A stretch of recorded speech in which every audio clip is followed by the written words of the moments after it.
సభా కార్యక్రమానికి తిరిగి స్వాగతం.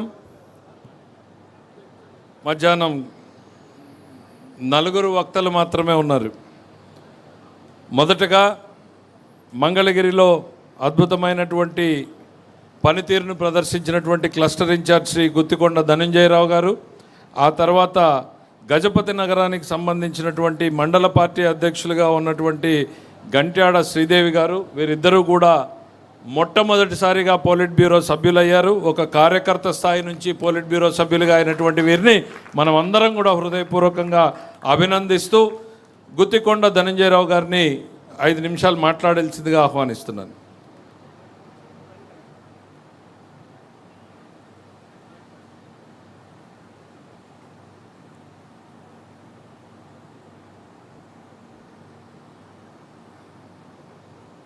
తెలుగుదేశం పార్టీ కుటుంబ సభ్యులందరికీ కూడా నా నమస్కారాలు. ఈరోజు తెలుగుదేశం పార్టీ అత్యున్నత పాలిట్ బ్యూరో, జాతీయ తెలుగుదేశం పార్టీ కార్యవర్గం, రాష్ట్ర పార్టీ కార్యవర్గాల ప్రమాణ స్వీకారం సందర్భంగా ఏర్పాటు చేసినటువంటి ఈ కార్యక్రమంలో ముఖ్య అతిథిగా గౌరవనీయులు తెలుగుదేశం పార్టీ జాతీయ అధ్యక్షులు, మన ప్రియతమ ముఖ్యమంత్రి వర్యులు శ్రీ నారా చంద్రబాబు నాయుడు గారు, అలాగే ఈరోజే ఒక ప్రపంచంగా ఈ దేశంలో ఉన్నటువంటి తెలుగు ప్రజలందరూ కూడా హర్షించే విధంగా తెలుగుదేశం పార్టీ జాతీయ వర్కింగ్ ప్రెసిడెంట్గా ఎన్నికైనటువంటి ప్రమాణ స్వీకారం చేసినటువంటి మా ప్రియతమ యువనేత, రాష్ట్ర ఐటీ విద్యాశాఖ మంత్రులు, మా మంగళగిరి శాసనసభ్యులు నారా లోకేష్ గారికి, అలాగే రాష్ట్ర అధ్యక్షులు పల్లా శ్రీనివాసులు గారికి, వేదిక మీద ఉన్నటువంటి అన్ని స్థాయిల్లో ఉన్నటువంటి తెలుగుదేశం పార్టీ సేవలు అందిస్తున్నటువంటి నాయకులకు అందరికి కూడా నా నమస్కారాలు తెలియజేస్తున్నాను. వేదిక మీద ముందున్నటువంటి అందరికీ కూడా, నాయకులందరికీ కూడా నా నమస్కారాలు.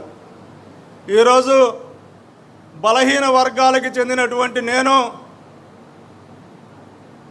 ఈ వేదిక మీద ఇక్కడ మాట్లాడుతున్నానంటే కార్యకర్తే అధిపతి అనే విధంగా మన పార్టీ విధానం ఉంది. దానికి ఈరోజు నా ఎంపికే ఒక ఉదాహరణ. నాకు ఈ అవకాశం కల్పించినటువంటి జాతీయ తెలుగుదేశం పార్టీ అధ్యక్షులు నారా చంద్రబాబు నాయుడు గారికి, జాతీయ వర్కింగ్ ప్రెసిడెంట్ శ్రీ నారా లోకేష్ గారికి నా హృదయపూర్వకమైనటువంటి కృతజ్ఞతలు తెలియజేసుకుంటున్నాను. నేను 14 ఏళ్ల వయసులో చేనేత మగ్గం నేస్తున్నాను. ఆ టైంలో నా అభిమాన హీరో శ్రీ నందమూరి తారక రామారావు గారు తెలుగుదేశం పార్టీని స్థాపించారు.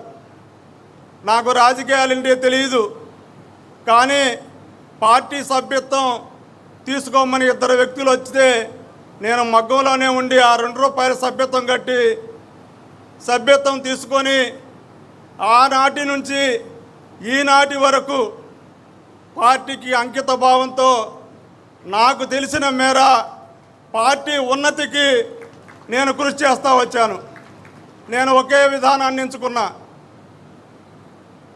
నేను చేనేత కార్మికుడిని, చేనేత ప్రజలతో అనుబంధం ఉన్నటువంటి నాయకుడిని, ఒక కార్యకర్తగా ఉండి ఇన్నేళ్ల నా రాజకీయ జీవితంలో ప్రజలకి దగ్గర అవటమే ఒక ఆయుధంగా నేను చేసుకున్నాను.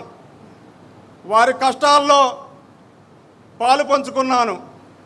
నా దగ్గర డబ్బులు లేవు, అయినప్పటికీ ధనంజయరావు ఏదైనా చెబితే చేస్తాడు అనే దాన్ని నేను సాధించగలిగాను. నా దగ్గరికి వచ్చి ఒక చేనేత కార్మికుడు కష్టాలు చెబితే ఆ కష్టాలు తీర్చడానికి దాతృత్వం ఉన్నటువంటి మరి ఒక పెద్దల్ని సంప్రదించటం, ఆయా సంస్థలను సంప్రదించటం, వారికి న్యాయం చేశాను. అదే విధానాన్ని కొనసాగించాను. మనం 10 మందికి మంచి చేస్తే మనం ఎంచుకున్న పార్టీ వైపు వాళ్ళంతా ఉంటారనే లక్ష్యంతో పనిచేశాను నేను. అదే నాకు బ్రహ్మాండమైన పేరు తీసుకొచ్చింది. నేను పార్టీకి గౌరవం తీసుకురాగలిగాను. మీ అందరికీ ఒకే విషయం చెప్తున్నా. నేను మంగళగిరిలో 10వ క్లస్టర్ ఇన్ఛార్జిగా ఉన్నా.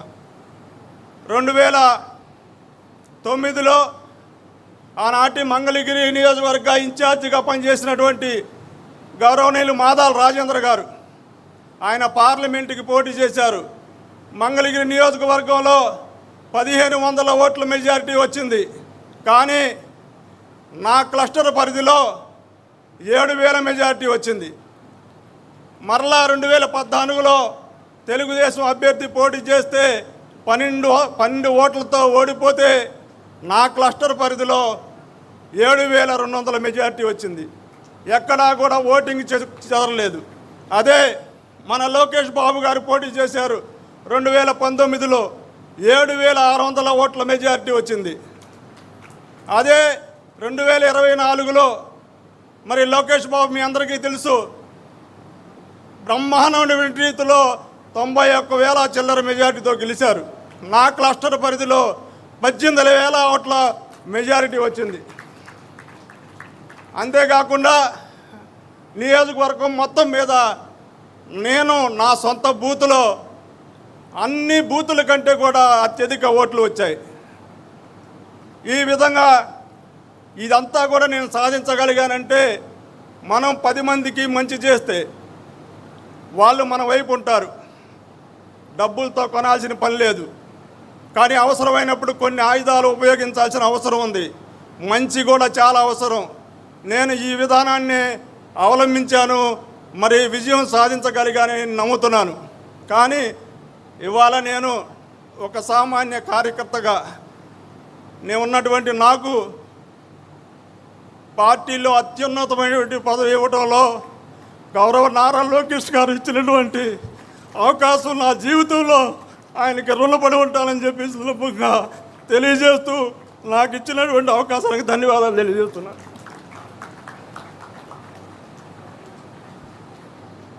ధన్యవాదాలు ధనంజయరావు గారు. పార్టీ పట్ల మీకున్నటువంటి అభిమానాన్ని, లోకేష్ గారి పట్ల మీకున్నటువంటి అభిమానాన్ని చాటినట్టుకు ధన్యవాదాలు తెలియజేస్తూ